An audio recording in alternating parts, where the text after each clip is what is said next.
Disclaimer. This content is a work of fiction. All characters are fictional. The story is not based on real events or actual legal proceedings. Chris Katagis did not plan to go back into the courthouse. He told himself that as he crossed the street. Told himself again as he reached the bottom of the steps. Told himself a third time when his hand rested on the cold metal of the door. The building didn't react. It never did. That was part of the problem. Inside, the courthouse felt more alert than before. Not louder, not busier, just tighter, as if every sound had been trimmed down to what was necessary. The security checkpoint stood exactly where it always had, but Chris noticed details he hadn't before. The placement of the trays, the angle of the camera above the metal detector, the way the guards didn't rush anyone but didn't linger either. Everything moved at the same speed. "Empty your pockets," the guard said without looking up. Chris did. Keys, wallet, phone. He hesitated, then added the keychain. It was small. A nail cutter set clipped to the ring.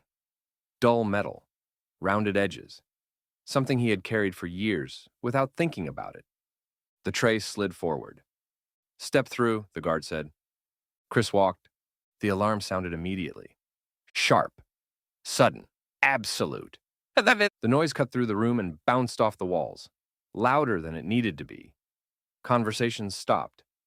People turned their heads, then looked away just as quickly. The guard raised his hand. "Hold on." Chris stopped. The guard took the handheld wand and moved it slowly along Chris's body. Shoulders, arms, waist, legs. Nothing.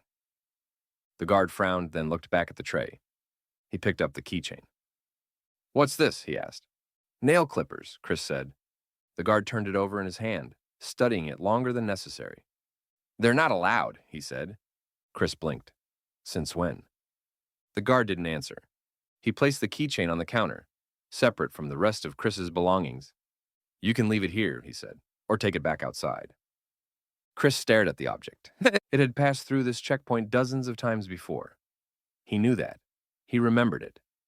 The system remembered it too. So why now? "Why does it matter?" Chris asked. The guard finally looked at him.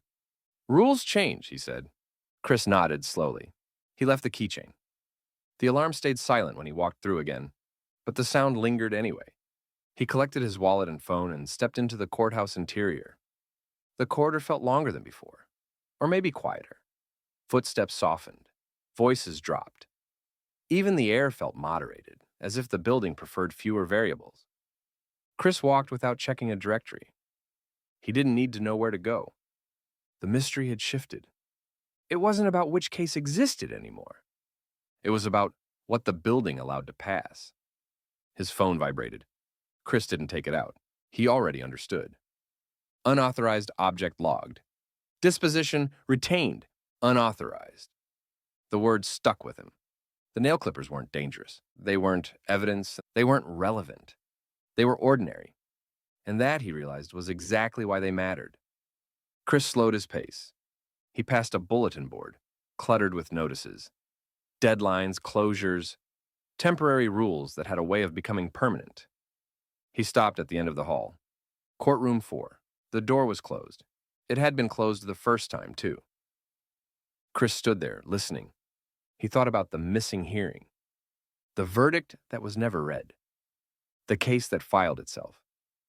He thought about the moment he became an observer. About the state appearing without accusation.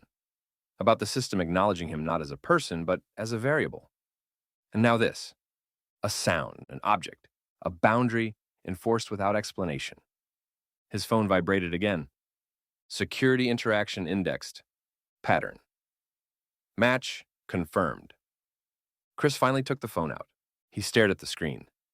"This is getting small," he said quietly. The system didn't respond. It never did. That was how it worked. It didn't argue. It didn't threaten. It accumulated. Chris turned away from the courtroom and walked back toward the exit. As he passed the security desk, he looked at the counter. His keychain sat there alone, separated, unclaimed, stripped of context. It looked smaller than it had a few minutes earlier. He felt something unexpected then. Not anger. Loss. That object had been with him through years he barely remembered. It had traveled in pockets and bags, through apartments and jobs, through moments that mattered and ones that didn't. And now it belonged to the building, absorbed into a process that didn't care why it mattered. He stepped outside. The noise of the street rushed back in all at once. Cars, voices, wind, life continuing at full volume. His phone vibrated again. Boundary reinforced, re-entry logged. Chris didn't move right away. He stood at the top of the steps and looked back at the doors. The mystery wasn't in the case anymore. It was in the scale. The system no longer needed hearings to assert itself. It could do it with alarms, with trays, with objects that had never mattered before. That was the escalation, not punishment, precision. Chris walked down the steps slowly. Each step felt deliberate, as if the building were counting them. At the bottom, he stopped. The New Haven green stretched out ahead of him, open and unchanged. People crossed it without thinking. Children ran. Someone laughed. None of them knew what had just happened inside. That was the design. His phone vibrated one last time. Containment status, stable. Observer, role, maintained. Chris slipped the phone into his pocket. The sound of the alarm replayed in his head. Not loudly, not dramatically. Just enough to remind him it had happened. He realized then that the system didn't need to stop him.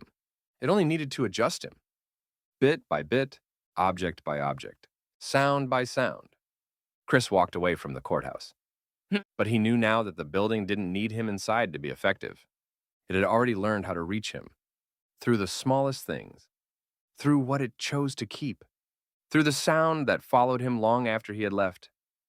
If you enjoyed this story, consider supporting the channel by liking the video, sharing it with others who enjoy fictional court stories, and subscribing for future episodes. Thank you for listening.